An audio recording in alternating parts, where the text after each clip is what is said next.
Hi, today we are going to learn data binding in Xamarin Forms. What is data binding? Data binding basically links a pair of properties between two objects, and at least one of which is a user interface object. So basically in data binding, we relate the properties of two objects. And these two objects are called the target and the source. The target is the one on which data binding is set, and the source which references the data binding. For example, we have one source and target. The properties of source, change in properties of source, will automatically reflect in the properties of target object in data binding. Let's see this concept in Visual Studio. We'll create new project, mobile applications. Next,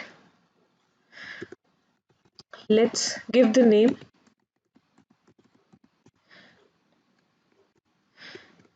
data binding demo.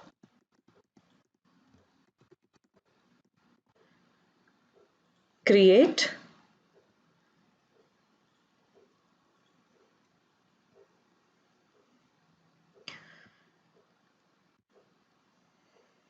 Blank project.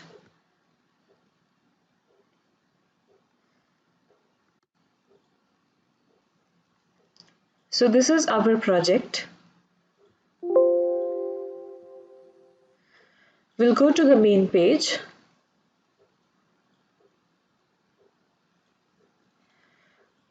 Okay. So here first let's delete this one.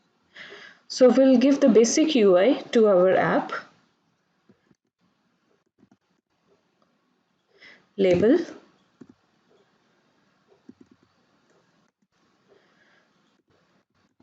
Let's give the name of this label as label.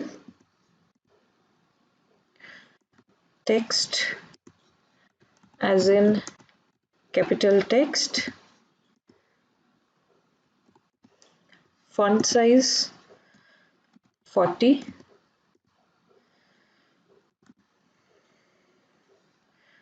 Vertical options center and expand. Horizontal options center.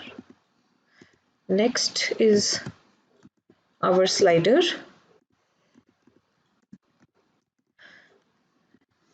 Let's keep the name of the slider as slider, and maximum value of the slider as 360, and vertical options center and expand. So here this is our label and slider. This name of the slider as slider so that we can refer the slider in our code behind, and with the name of the label same, we can refer this label in our code behind. So this is our basic user interface. So let's run the application. Control F5.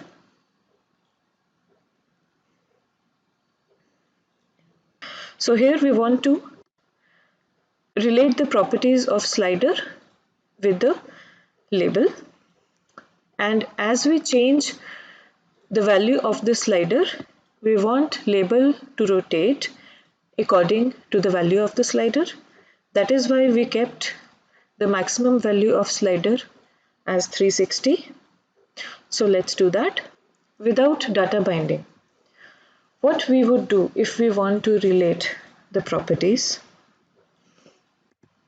Now slider has an event, that is value changed event. This value changed event defines what happens when the value of the slider changes.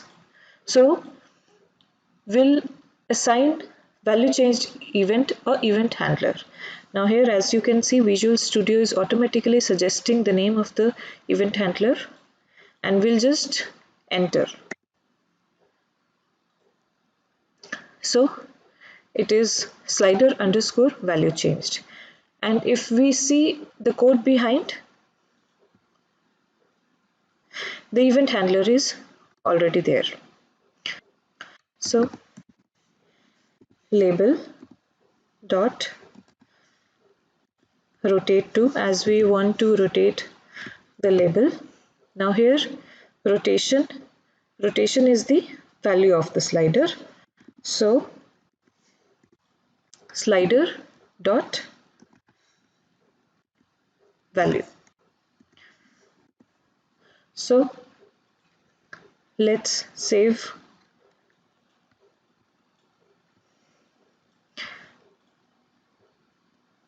and let's run the application. Control F5. Here, as we change the value of the slider, the label is rotating according to the value of slider, so that maximum is 360, so it's rotating according to the value of the slider. So this is how we did it with the help of the event and event handler. But in data binding, we don't have to do that. Data binding automates this job. We don't have to define the event handlers, or we don't have to write any code for that. Now to set data binding, we use the following two members of the target class. First one is the binding context property, which specifies the source object. And second one, the set binding method, which specifies the target property and the source property. Now here our source object is the slider, because we change the value of the slider. According to that, the rotation property of the label changes, or the rotation of the label changes. So here let's see this in code. Let's first delete this.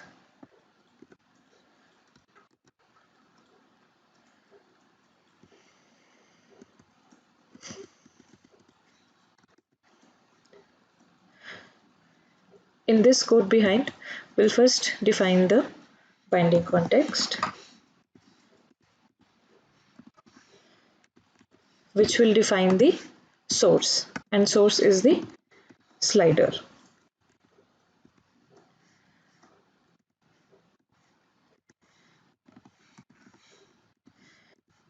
Next is set binding. In set binding, the first argument, it is showing the bindable property, that is the target property. So here the target property is the rotational property of the label, and that should be the bindable property. Now in label class, as we can see, the label is inherited from the bindable object. So our label is a bindable object, and if we go to the visual element,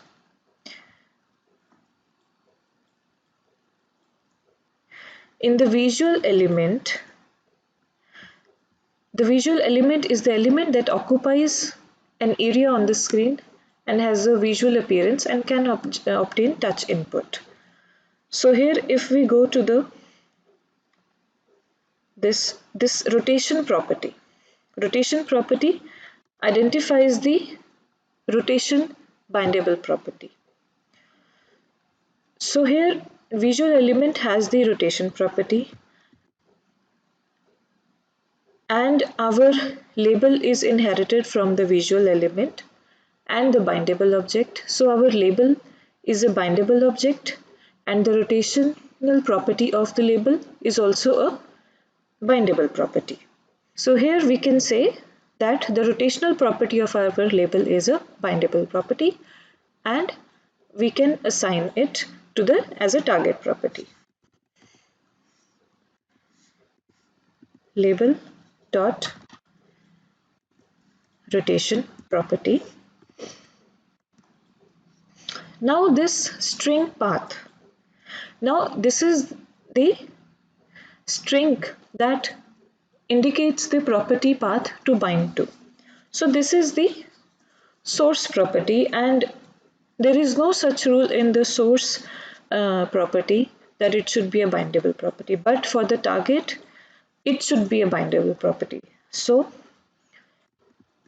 the property of the source, that is the value,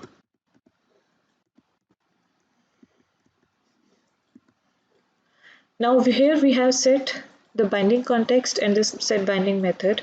Now here, as we can see, the binding context is specifying the source, and the set binding method is specifying the target property and the source property, and these two members are applied on our target class. So let's run our application. Control F5. So as we can see, we are able to bind the data with the help of these two line of codes. Now this is our basic code binding. We also have basic XAML binding. In that case, we'll define the binding in XAML page itself. We don't have to define that in our code behind. So let's first delete this one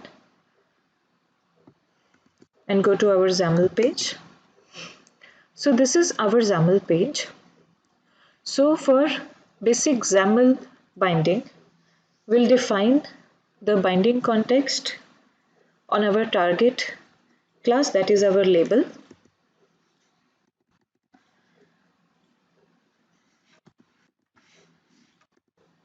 And here, for defining the binding context, we'll use the XAML extension that is recognizable with the curly braces, and we'll define the source X reference. What is the source? Is the slider. Which property of the label we want to bind? The rotation property. Again, curly braces, binding, and which property of the source we want to bind to the rotation? That is the value property of the source. With the help of these two lines, we are able to bind the data in our XAML page itself. But this is the data binding with the binding context. What if we do not want to define the binding context separately? So we can define the source in this rotation property itself. So let's do that. First delete this one.